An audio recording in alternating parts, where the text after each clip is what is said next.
aldehyde and ketone እንግዲህ aldehyde እና ketone ምንድናቸው እንግዲህ the carbonyl group this is carbon to carbon double bond this are carbonyl group ይባላል ይሄን በምናይበት ሰዓት this are a carbonyl group found in aldehyde ketone and carboxylic acid ester እናገኘዋለን ይሄ እንግዲህ የሚያሳያችሁ this are ketone ይሄ ማለት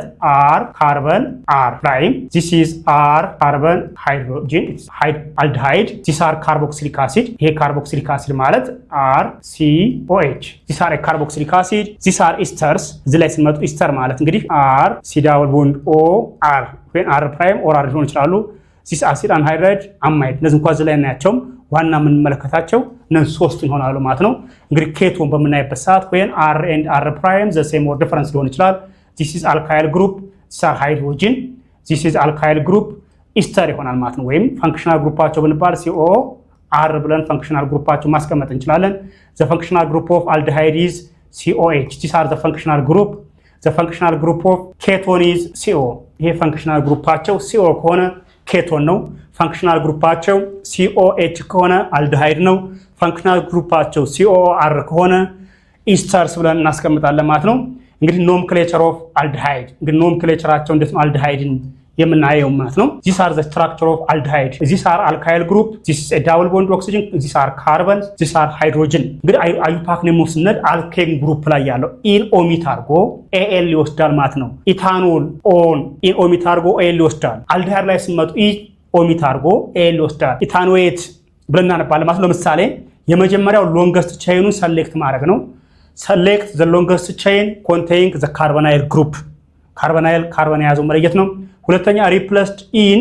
by al in በምን replaced ይደረጋል al ኮን aldehyde ነው ከዛ the carbonyl carbon is always number 1 አንድ ብለን የምንነሳው ምንጊዜም ከካርቦናይል ወይም ለፋንክሽናል ግሩፑ ቅርብ ከሆነው ማለት ነው እንግዲህ ስንመጣ nomenclature of ketone ስንመጣ ተመሳሳይ ነው መጀመሪያ identify the longest continuous chain of the carbon atoms ሁለተኛ ኬቶን ከሆነ in omit በማድረግ on እንወስዳለን ማለት ነው ለኬቶን ምንጊዜም አንድ ተመልከቱ እዚህ ላይ ስንመጣ these are aldehyde ይሄ aldehyde ለምን this ካርበን አለን እዚህ ላይ እንወጣበት ሰዓት 1 2 3 4 ካርበን አተም ካለ ቡቴን ነው የምንለው aldehyde ግን ከሆነ in omit አድርገን ቡታናል ብለን እናነባለን ማለት ነው this are ቡታናል እዚህ ደግሞ ይሄኛው aldehyde ነው 1 2 3 4 ወደዛ መጣ 3 4 ተመሳሳይ ናቸው እችኛይቱ በመናይበት ሰዓት ያትችኛይቱ ኢታይል ነች CH2 CH3 ነች እችኛይቱ ይሄን እንግዲህ አዩፓክ ነው ስንመጣ ሁለተኛው ካርበን አተም ላይ ብራንች አለኝ እቺ ሁለተኛይቱ ካርበን አተም ኢታይል ነች 2 ኢታይል ቡታናል ብለን እናነባለን 2 ኢታይል ቡታናል እቺ ሳርዛ አዩፓክ ነው ልክ እዚህ ላይ በመጣበት ሰዓት ካርበን ኦክሲጅን አለ ለምሳሌ ሃይድሮጅንስ እንደዚህ አድርጋችሁ ብታስቀምጡ 1 2 3 4 5 6 7 the parent chains are 7 እንግዲህ እችኛይቱ CH3 ሚቴን ማለት ነች እቺ አዩፓክ ነው ስጡ ብንባል 4 ሚታይል 7 ከሆነ ሄፕታናል ኤል ብለን እናስቀምጥ እዚህ ሳርዛዩ ፓክ ኔምስ 4 ሚታይል ሄፕታናል ብለን እናስቀምጣለን ማለት ነው ዛዘር እንግዲህ ላይ የሚያሳያችሁ ይሄ ኬቶን ግሩፕ ነው this are alkyl group this also alkyl group number of carbon ስንት አላችሁ 1 2 3 ካርበን አተም ካለን ፕሮፔን ብለን እናነባለን ኬቶን ግን ከሆነ ኢን ኦሚት አርጎ ON ወስድና ፕሮፓኖን ብለን እናነባለን ማለት ነው እዚህም ስመጡ 1 2 3 4 the number of the carbon atoms are 4 the names are butane በሚሆን አልኬን ነው ኬቶን በሚሆንበት ሰዓት ኢን ኦሚት አርጎ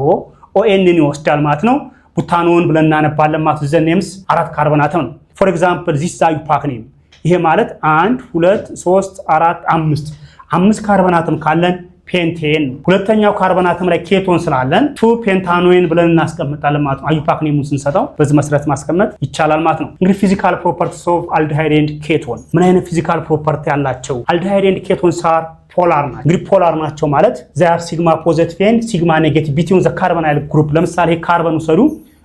ሲግማ ፖዚቲቭ ነው እዚህ ኦክሲጅን ወሰዱ በካርበን እና በኦክሲጅን መካከል the more electronegative difference ካለ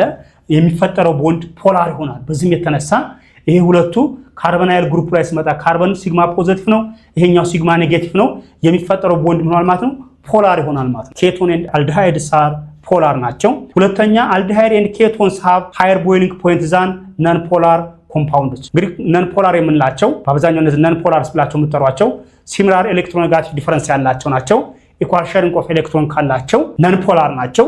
ለምሳሌ ከአልዲሃይድ እና ኬቶን በመናይበት ሰዓት aldehyde and ketones have high boiling point and melting point ዛን ነን ፖላር ኮምፓውንድ። ነን ፖላር ናቸው ማለት ሲሚላር ኤሌክትሮኔጋቲቭ ዲፈረንስ አላቸው ማለት ወይም ኢኳል ሼሪንግ ኦፍ ኤሌክትሮንስ አላቸው ማለት ነው። ኢኳል ሼሪንግ ኦፍ ኤሌክትሮን የሚያደርጉ ከሆነ የሚፈጠረው ቦንድ ነን ፖላር ነው። ለምሳሌ ክሎሪን ሞለኪውል፣ ዳያቶሚክ ሞለኪውል ብትወስዱ እነ ካርቦን ዳይኦክሳይድ እነዚህን በምናይበት ሰዓት ነን ፖላር ናቸው። በቦይሊንግ ፖይንታቸው አልዲሃይድ እና ኬቶን ይበልጣሉ ማለት ነው።